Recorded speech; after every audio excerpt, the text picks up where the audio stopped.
Welcome back, and shifting focus back to the commodity space now, and Manisha is joining in to talk about directionless crude oil. Manisha.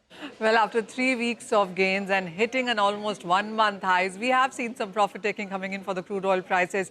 It is down by nearly 2.5% for this week, headed for a weekly decline, as I said. And the profit taking comes in on the back of 2 or 3 factors. The major one clearly has been the statements from OPEC and allies. Remember, they have increased output for the month of May and June. And the expectation is that July could be a third straight month where OPEC would be increasing production by 411,000 barrels per day.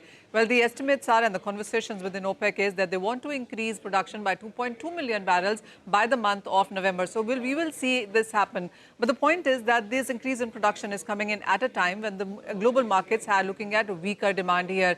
And it's not just about OPEC and allies, because the non-OPEC countries, especially US, also seems to be increasing production. Their inventories have been on a surge and their production near all-time highs, and that's weighing onto the markets. Interestingly, what the street will watch out for is the US and Iran nuclear conversation. That is yet again happening on 23rd of May, and then potential threat from Israel on Iran's nuclear facilities. So markets are looking at that premium coming in for prices. So it's a mixed kind of a fundamental, and as you rightly pointed out, it's slightly directionless and we seem to be getting stuck in a range. But having said that, after 3 weeks of constant gains, we are now trading below $65 and hoping or looking forward to a weekly decline.